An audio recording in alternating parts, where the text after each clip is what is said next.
Hello, Louisiana Beer Reviews. We're back for another review, no taste challenge this time. We're doing a beer I bought at Dorgnac's. It's in a variety pack. It's called the new Founders Fall Winter Variety Pack. So we got new owners and founders coming out with new beer. All right. Owned by San Miguel Mahu of Spain. San Miguel. I had San Miguel when I was in Barcelona back in the 80s. San Miguel Mahu. All right, so this is it says freshly brewed coffee aroma. It doesn't say coffee, it just says coffee aroma. No, but down there it Vanilla says notes. You know, they got to be careful about using coffee because of the caffeine aspect. Yeah. This is a 5.5% alcohol with 15 IBUs. So it's a golden ale brewed with coffee. So I would assume there's going to be caffeine in this. Probably not much, and I think it's... Hey, even in decaf, there's caffeine in it. Yeah, and I think it's probably...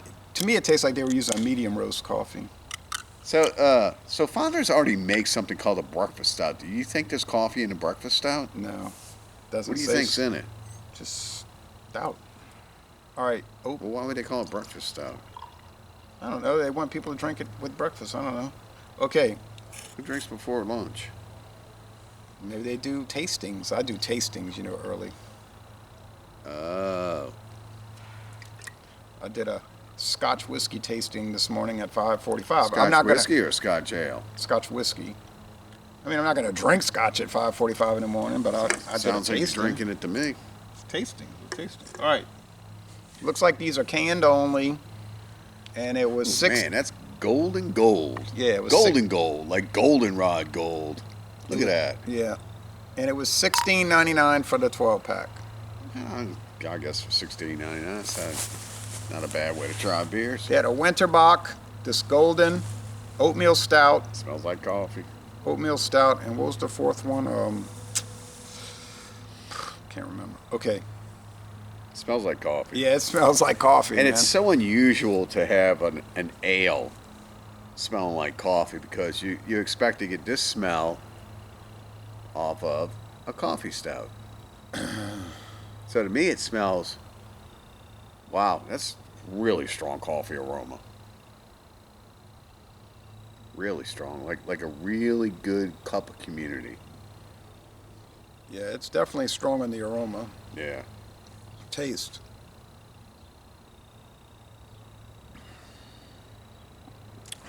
Not as much on the flavor. No, it's coffee. You getting that? Beans, Oh, coffee yeah. beans? Well, I'm a coffee drinker. So am I. I had 2 gigantic cups of coffee this morning. I drink coffee every day.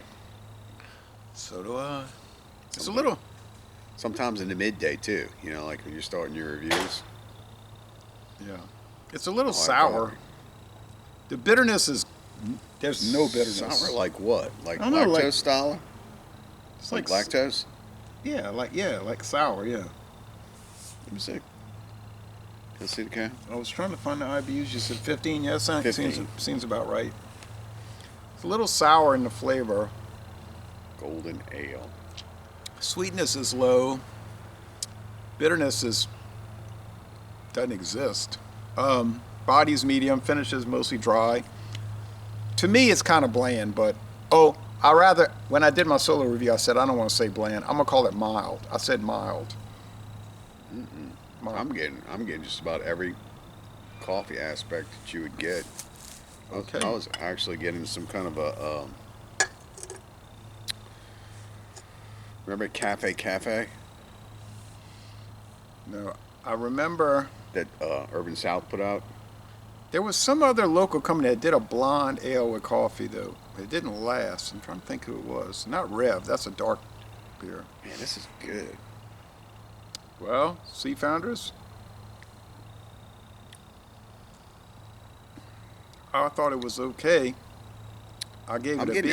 I'm getting some kind of a lactose, almost like a cream note with this too. It's very very much like a Yeah, there is a creamy note. almost like that Vietnamese coffee that you get.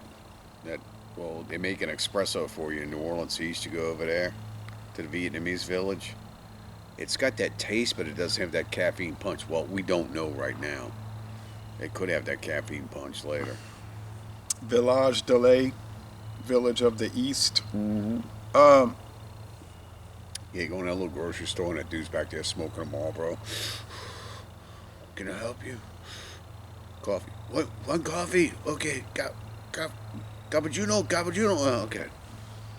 And you get it, and they have this like little French press thing, and he gives it to you. It's like, Cappuccino. and you're like, you're wired.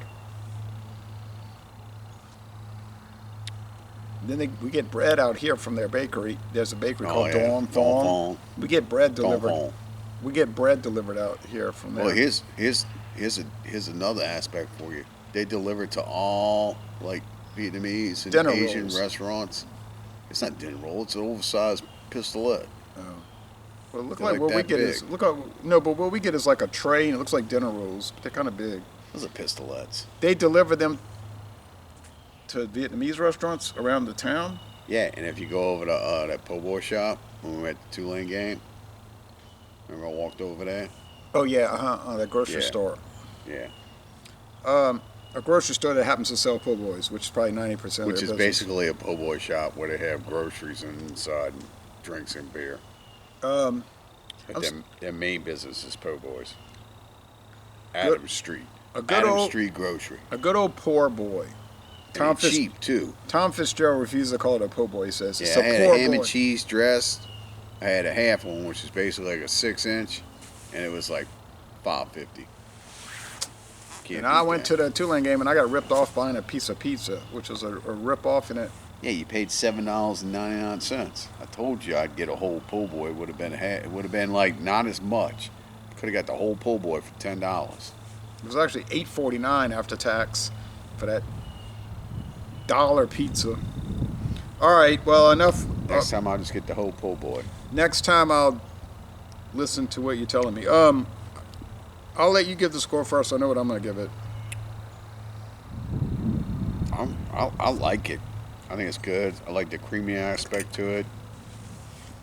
I like that coffee backbone it's got. The only person else that reviewed it was Poor Michigan Beers, and he loved it. But he only does Michigan beers. He lives in Michigan, and he does Michigan Man, I'm gonna beers. give this an A. I'm gonna give this like a 93. I think it's unique. It's tasty. There's nothing wrong with this. There's absolutely nothing wrong with this. No bitter aspect, no off flavor or anything. It's good. It's a unique beer. Yeah.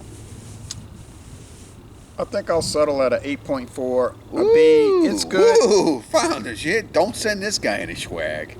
Don't even sponsor this show. They never have, so I haven't lost anything.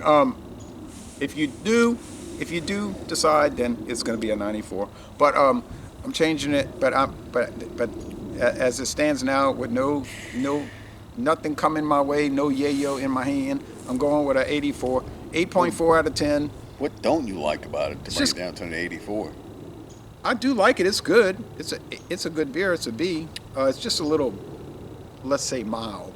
Like I said earlier, I don't want to say bland. Mild. It's a little mild. mean? It's a nice way of saying dull or bland. Well, you shouldn't have had 2 IPAs and a giant alcohol one for this. And you wouldn't be saying that. No. Because when I reviewed this solo with nothing else before it, I still gave it the same score. So All right, I'll take the last one off your hands then, since you don't like it. well, actually, I was going to bring that one to one of our group hangouts, like Super Sunday. But you can have it if you want it. It's up to you. Sound like you don't like it. If I didn't like it, I'd give it a bad score. All right, so 9.3 or 8.4, and we're going to end this review by saying y'all go to Michigan, to Founders. And oh yeah, when I was in Spain, I had one of the Mahou beers, their Doppelbock. Yeah. That thing was awesome. It was 7.4% alcohol. Yeah. So, but they are bought out. But anyway, we're going to end this review by saying y'all go to Michigan and take a brewery tour. Hey, and if you see this one, pick it up. It's a unique tasting beer. I like it. I really like it. It's a good one. Go ahead and try it.